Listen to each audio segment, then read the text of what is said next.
Hey guys, okay, I wanted to share with y'all one of the tricks that I use so that I don't have to cook my life away.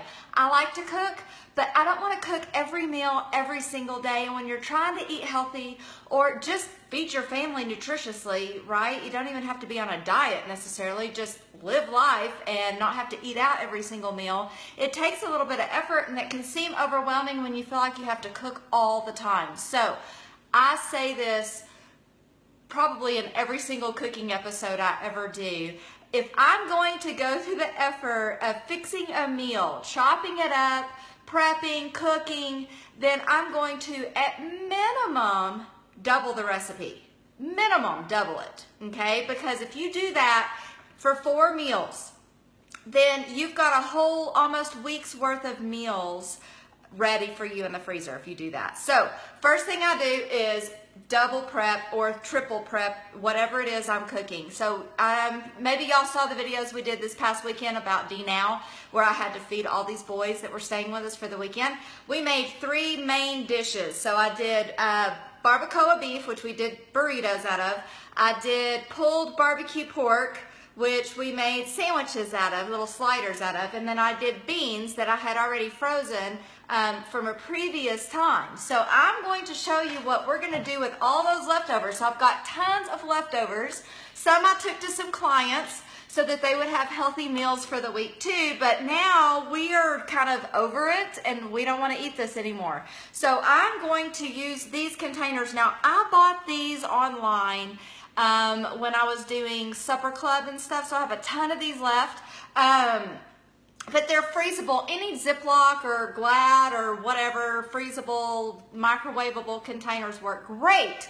But you're gonna have to get freezer paper. Now, it is an actual thing. It's also known as butcher paper, but it'll say freezer paper. You can find it where the tinfoil is. Don't use parchment paper, not the same thing, and don't use wax paper, not the same thing. You want freezer paper, and the difference is that one side is slicky. I'm sure you can see it's kind of shiny there, and the other side is dull.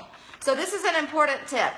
The dull side is the side you write on, okay? So the slick side, the shiny side, is the side that you're gonna actually put and have it touch the food. What makes things freezer burn is oxygen, right?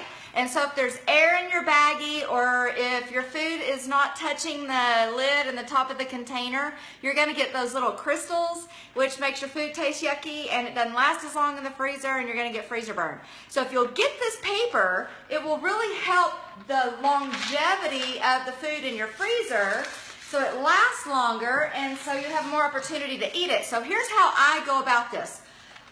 Get your container, doesn't matter what size it is, and you don't want to trace the bottom because the top is where you're going to put the freezer paper, okay? So flip it over so that the top of the container is actually on, not the slicky side, I almost messed up there, on the solid side that you can write on. You're going to trace it really quickly with a pen, and then you're going to cut it out.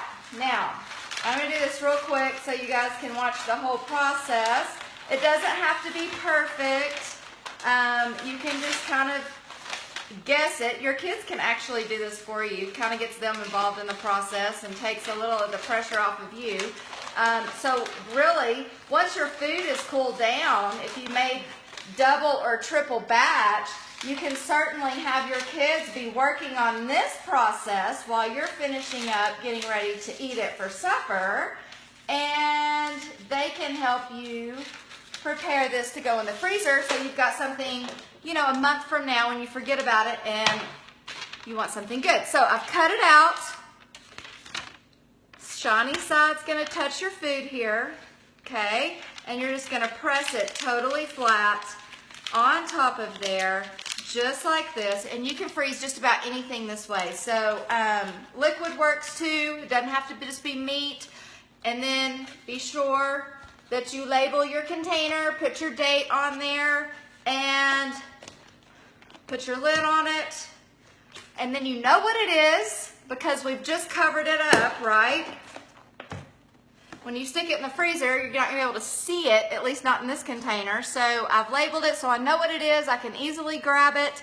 I know that there's 4 or 5 servings in here, so you can even write that on there if you're trying to portion control and you want to have individual meals. I know this will feed for a life group or something when we have people over, so I just defrost this whole thing. But if you want individual meals, just write on there 1 serving, 2 servings, however many servings is in there, what it is, and the date that you froze it, so that you know it's gonna last 3 or 4 months in the freezer, and you'll know kind of what you've got prepared. But if you'll do this every time you cook, you'll end up with a freezer full of really nutritious meals that all you've got to do is either set it out the morning before you leave or just microwave it and defrost it when you get home, and you've got a lot of times a month worth of food that you don't have to cook. Yay, that's what we like around here, right? Easy peasy. Hopefully this helped you guys. Leave me any questions and comments that you have, and I will talk to y'all soon.